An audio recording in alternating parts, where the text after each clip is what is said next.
Hey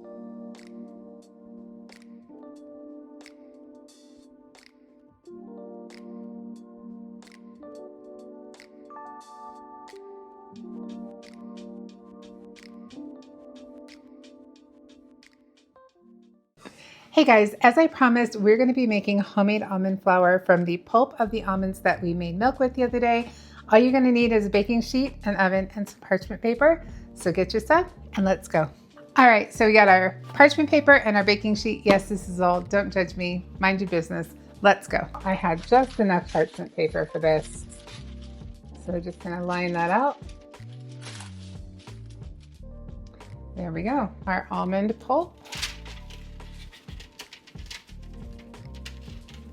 Depending on how much you have, you might need 2 sheets. This will be fine with 1. As it dries, it'll kind of break down. You can use a spoon or your hand if you're just baking for yourself. Just make sure your hands are clean. Get in there. Break up those big clumps. And you don't need to be worried about de-skinning the almonds. All of this will break down. It's fine. That's just too much work.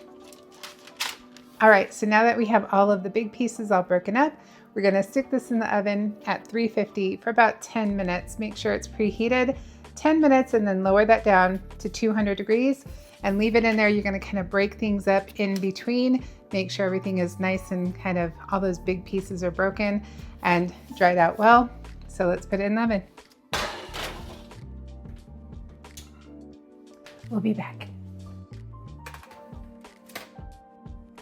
So again, I'll normally bake this at about 350 for 10 minutes and then 200 for a couple of hours, breaking things up as we go. And then I'll turn the oven off and usually leave it overnight. And then I put it into a bowl. You don't necessarily have to do this. This just makes it a little easier. You're going to blend this until it's nice and smooth and kind of dusty. You'll see it in the blender.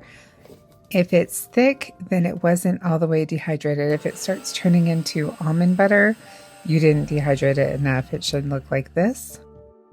And I'll normally take this off and then shake it around a little bit and then blend it again for a few seconds. This process is very quick. And then I like to toast mine. This really brings out the flavor of the almond flour. So I'm going to line the sheet again with the almond flour I just ground up, and then make sure to just kind of spread it around a little bit. We're going to put it in an oven at 350. This takes about 10 minutes at max. You want to keep an eye on it if you're going to toast it. It's going to look something like this. It'll smell amazing. This really brings out the flavor of the almond flour, kicks it up a notch. And then I'll let it cool for a bit. When it's nice and cool, I'll put it in a plastic bag or container. And now we have our beautiful toasted almond flour and we're ready to bake. So go check out my other almond flour recipes. I hope you liked this video. Don't forget to like, comment, subscribe for more. Let me know if you have any questions down in the comments and I'll see you on the next one. Bye for now.